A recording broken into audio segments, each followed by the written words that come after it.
Hello, everyone. You're listening to the I Go With Ego podcast, bringing you guests with first-hand experience in studying abroad and seasoned personalities excelling in the workforce.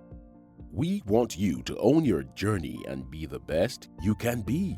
Now presenting your host, Ego Kelly Ekakite. Hi, everyone. Welcome to the I Go With Ego podcast, number one podcast in study abroad where inspiration meets action. Today, I'm really excited to be joined by Maureen, a former international student in the United Kingdom, who is an international relations specialist.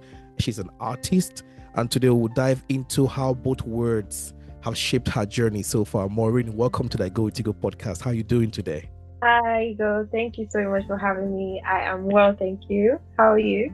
I'm doing well. Thank you so much, because I was talking to Ruki. I'm like, hey, Ruki, who can we invite to make this session interesting, and exciting? And they were like, oh, I have a friend. I'll reach out to her. Okay, good. So thank you so much for doing this. This is pretty wonderful. All right. So before we go into the main questions, tell my audience something about you, something exciting, so they can get to know who Maureen is. Okay, so my name is Maureen, as you already know. I am an former international relations student. I am a Nigerian artist based in London, and my art is a bit of pop surrealism and surrealism as well. The only thing exciting about me is that I'm a creative. I guess that's it. Well, that's huge, though. That's because not everyone is gifted to be a creative, so that's pretty much exciting.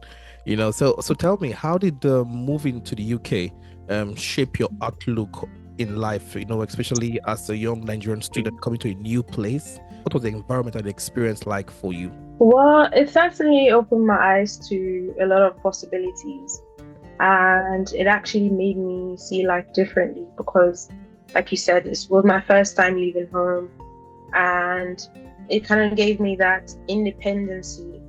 So it made me see life as what you make it, really, because it's your life in the end, and whatever you do, that's the result you get.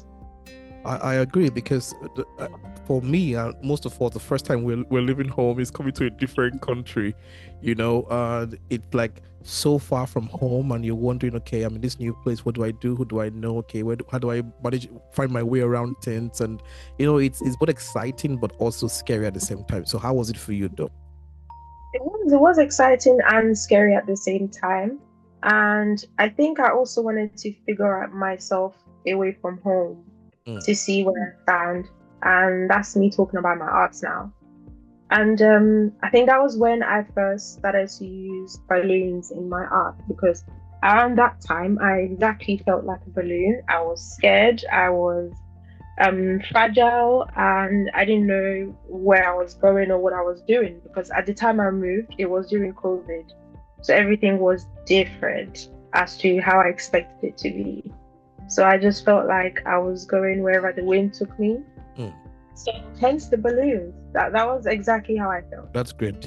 When you said COVID, when you moved down and you started experiencing this new identity of in your art, I'll tell you, for me it's the same thing too. For me it's the same. It's similar, really, because I didn't expect to do a podcast. I came from to school in the US, and during COVID lockdown, no classes, everything on pause. I was so bored, tired of playing game then. And so I just recorded my story on my phone. I'm like, hey folks, this is Ego, my story. And so I shared it with my friends, and I had like 10 views, like 20 views, or like 30 views. Like, oh, everybody's like, okay, it's cool. So that's how the I Go With Ego podcast started. So if there's any positives from COVID, I'll tell people is that most people found who they are, what they love to do, and a new identity that they never knew they had before. So yeah. So what were some of the biggest cultural shifts, or adjustments you had to make when you first arrived? Okay. First of all, the weather. Definitely the weather. Really? Jesus Christ. Because back home, I heard it's really cold. And I was like, okay, how cold could it be? But when I came here, it was so cold. So yes, I had to adjust to the weather. That was a very big shift for me.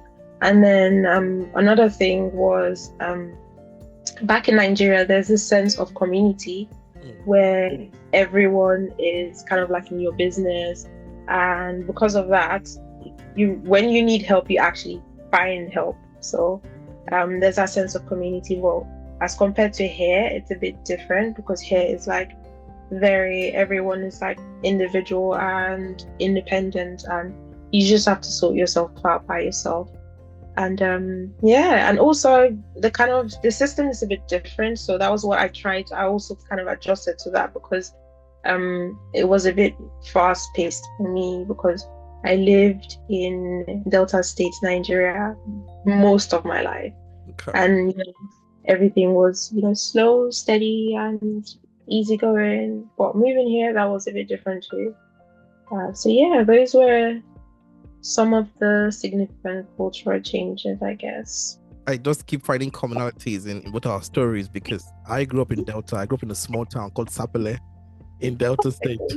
For real. And so moving from Sapele, I guess you know where that is, of course, to a different country. We didn't grow up in Lagos, remember, because Lagos is fast paced. But we grew up in a very quiet, small society. Everybody's easygoing. And to a very fast-paced environment is different. It is different. So, international relations and painting seems like two very different words.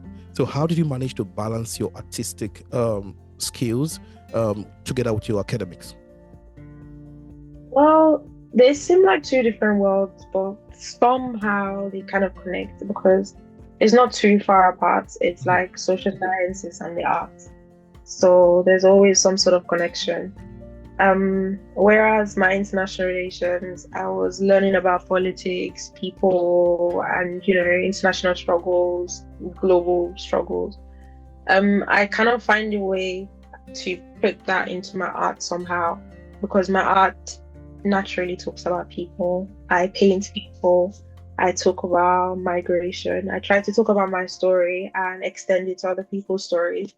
So it's kind of like a global experience as well. And I try to talk about topics like migration and justice. When I was in Nigeria, I talked about that. And so I feel like it's been a bit of balancing them together throughout. And it's not too far apart when you look at it that way. I agree. So can I say, or can I ask rather, did one influence the other in terms of in a way that you didn't expect to influence it? Well, yeah, I can say so. I'm gonna say my international relations influenced my art somehow because I found myself talking about defined topics, because normally you would just paint and try to talk about your story and try to connect it to people. But then I try to connect it as well to my international relations side, which is the politics side of things. And that's where migration comes in. And that's where, public justice come in and the right to express yourself come in. So stuff like that. I feel like there's a bit of influence from my international relations, really. Okay. So I would ask, do you think or do you ever feel that your work is a bridge between two cultures of coming from Nigeria, your experiences there, and the experiences you have so far or you've had so far in the UK? Yeah, of course, definitely. I'm going to say yes, 100%, because Nigeria is my roots. I'm grounded there. That's where I'm grounded.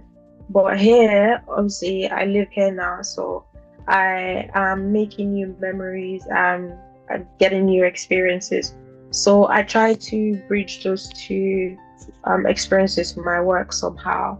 So most especially the clothing. Sometimes I try to introduce Ankara into my painting and just kind of show, to represent my culture and to represent where I'm from.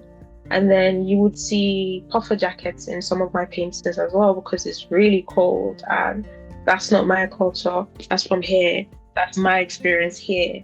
And so I try to find a way to bridge it somehow.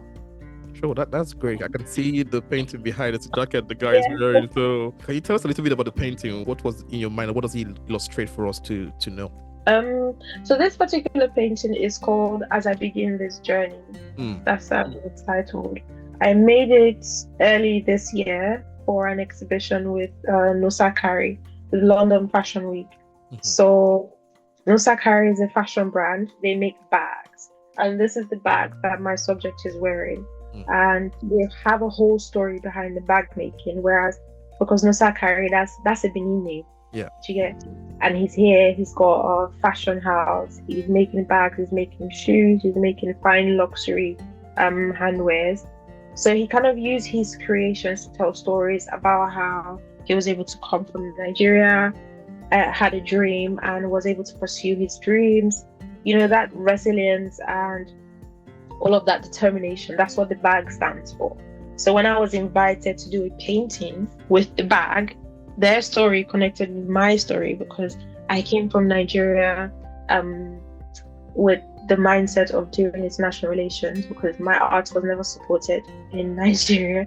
But then I found myself struggling to put my art out there and getting recognition for it. So the story kind of resonated with me, which is why I named it as I begin this journey, because that's the subject, lifting off the ground, trusting that it would fly somehow, you know, and not fall down.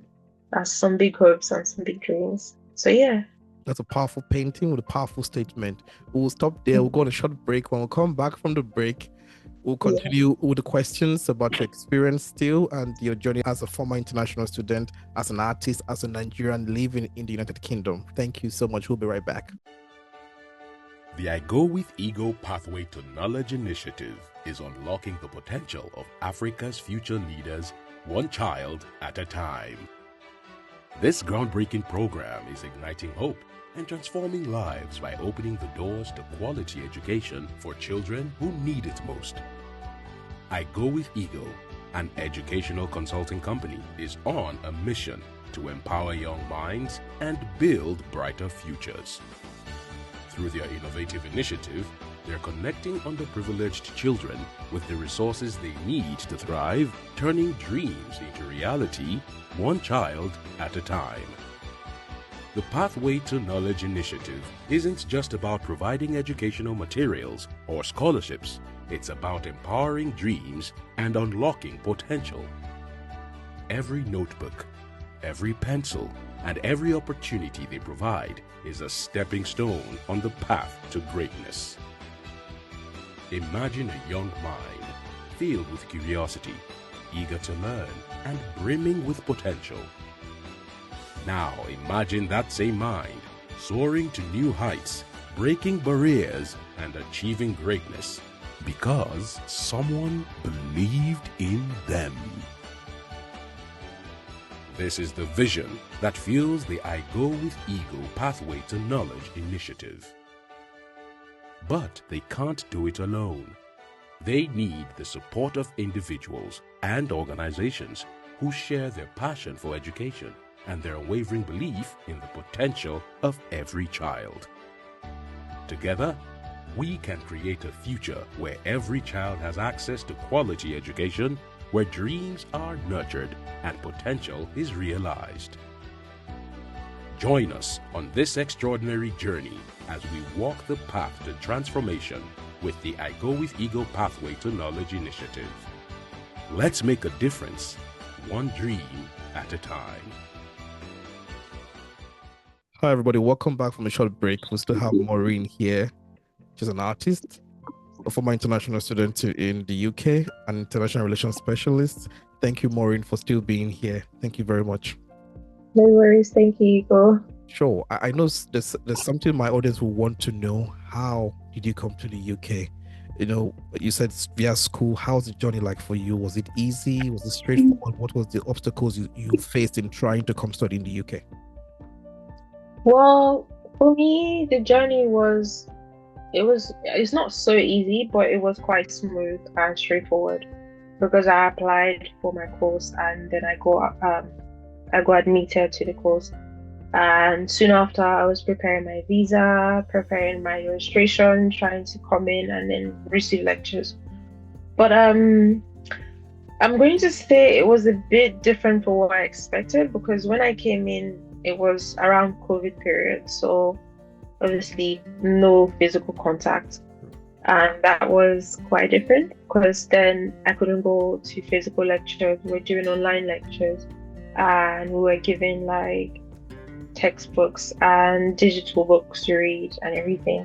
So I never got to meet my course mates. I never got to make friends. I never got to know anyone really because we're all studying from our various locations. So yeah, but settling in wasn't too difficult. It was just like follow procedures and get everything signed and start receiving lectures and just start doing your thing. So it was quite smooth and easy, I will say. Yeah, thank you for sharing that. After COVID, after the lockdowns were removed, did you find community, like maybe Nigerians or the arts community or some group of people that you found yourself to fall in love with, to work with them or to be close to them? Did you find any group? Yeah. When after the lockdown and everything, I found a group of Nigerian students in my school because then we did some few classes together before we had our graduation. So I was able to kind of get into a little community with them. And then also I found a little art community as well because I then got a studio, which is this studio, and it's in a building of other studios with other artists. So I was able to connect with other people and kind of share my story and, just blend in, really. Absolutely. It's always good when you find your people, and I use what your people, not in terms of race, I use it in terms of what you love to do.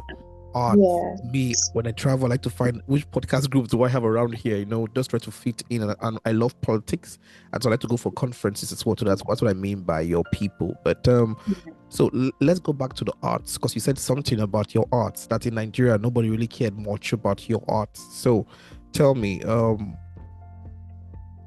you walk me through the first time you shared your work publicly in the UK and what emotions came with the moment?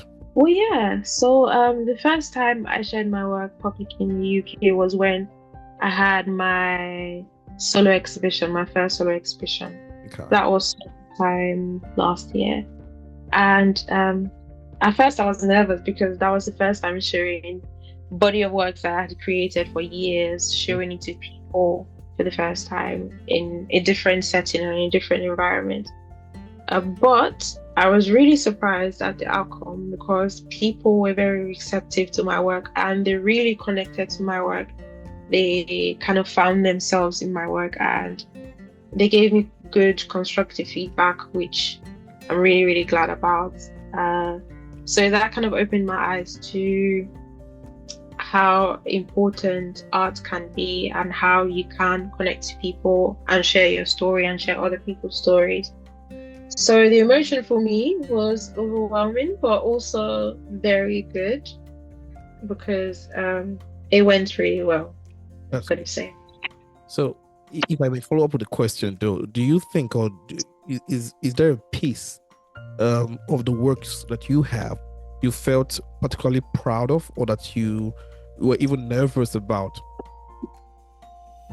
Yeah, there was. It's not here now, okay, but there was a particular work that I did. That was the first work I did when I came here. Mm-hmm. It was a big work. It was a picture of me sitting by the window. That was where I sat nearly every day during the lockdown, where I would look out the window and imagine things differently and also kind of plan and, my daily struggles and everything. So I was constantly by that window. So when I did that painting, there was a lot of details in that painting as to what I was experiencing, and what I was feeling at that time. I was quite nervous to put it out there because then people would see my lifestyle, would see what I was doing then, would see what I was facing around that time. But it actually was very good. Like the response I got for it was really good because some people were able to connect to that work and saw themselves in that work, because around that period, basically everyone was facing some emotional struggle or something. So yeah. That's good. Yeah, well, I'm glad that the reception has been great. I'm glad that the work that you've done, they speak for themselves, and people know how good and genuine and different your work is. Because people like to find what is this thing that stands out. Not everyone. Most people paint, right? Most people are artists, but what is the difference between you and every other artist there? Something unique. So I like the values you say you do in your paintings. That's unique. I don't think I've seen it myself. I'm not seeing many art, but it's the first time I'm seeing someone paint a balloon, and that's pretty intriguing for me. So I'll follow up and most likely place an order. No problem. We'll do that. All right. So did you ever feel pressure, maybe from family, from society, even yourself, to stick strictly to academics instead of going into arts and showcasing to the world the talent that you have? Yes, definitely. A lot of pressures.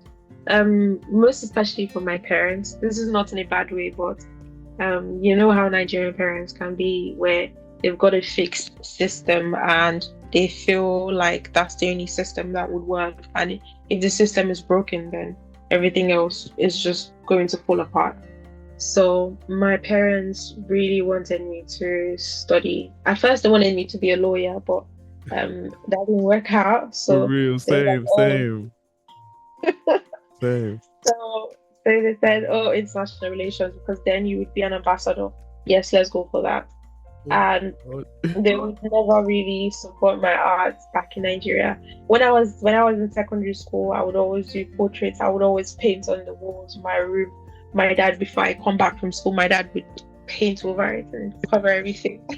Like, why are you wasting your time doing this when you should be studying? Like, why are you doing so? Every time it's always like the constant reminder that you need something else more stable than art. Art is not stable. Art is not serious. Art is just a hobby.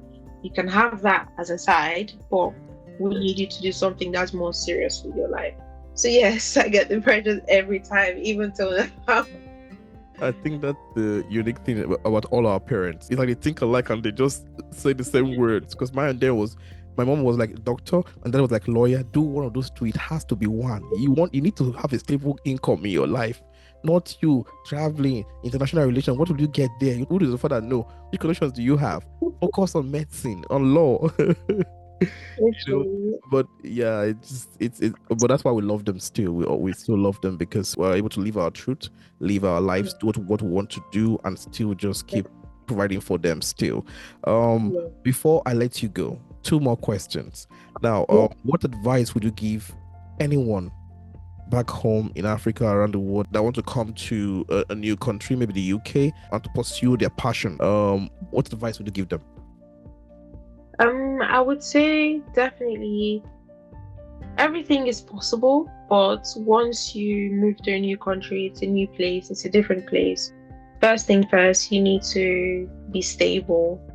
You need to acquire the basics, which is food, rent, transportation. Transportation is surprisingly expensive. So you need to secure the basics for you to be grounded before chasing your dreams. Obviously, have your dreams at the back of your mind, and maybe do something towards your dreams or your goals daily, even if just 30 minutes or just an hour. Just do something little regarding your dreams. But first, secure stability. Because my mom would always say, "Say a person with chop belly food, they paint." For real. I would interpret that it is someone that is eating well and eating enough food that can go into painting without worrying about money. So I just use that to interpret to people. Yeah, all right, yeah, that's good. We love our moms, for real. So last question: which artist or artists, either Nigerian or anywhere around the world, that inspired you or that inspires you still the most? I have a couple of artists that inspired me. One is Ken Wadiobo. He's a Nigerian artist. He was the first one that I saw actually doing art, putting art in exhibitions, selling art, and I'm like, so art is a bit different than just portraiture then. Because when I was back in Nigeria, I only did portraiture for people. Like I would draw faces and then get money and stuff like that.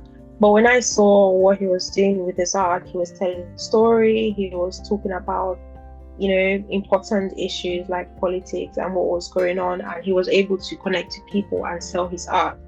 I'm like, yeah, I want to do that. So he's one of my influences from Nigeria. And then there's an Asian artist I also like, Takashi Murakami. His art is a bit playful, colorful, and some people might argue that it's not real art, but then what is a real art? For real. Yeah, so his work is quite colorful and playful, which my work kind of is, because I enjoy his colors and the playfulness in his work. So that also inspires my work. And a few other artists, if I go into them, it's a lot. Well, thank you for naming those ones. I myself will go find their work to see them and see their work as well too. So for anyone that wants to reach out to you, maybe on social media or Instagram, what's your handle? So my handle on Instagram is Maureen Uzo, and that's the same for Twitter as well, and Facebook. Yeah. And I'll add it to the link too. So I'll put a link there as well too. So for anyone else to follow your work and follow you as well, just to reach out to you. So this has been such an inspiring conversation, Maureen. Thank you so much for your time. For everyone out there, please go out. I will put the link in the bio where we post. Follow Maureen, see her work, inspire her, lift her up, and just to keep praising her, ensure that she does what she does, keep doing what she does, and I hope that this reminds you that no matter where you are in the world, your story has a place. So never forget that your story has a place no matter where you are in the world. Until next time, this is the I Go with Ego podcast. Thank you all so much for joining us. Have a great day. The I Go with Ego Pathway to Knowledge initiative is unlocking the potential of Africa's future leaders, one child at a time.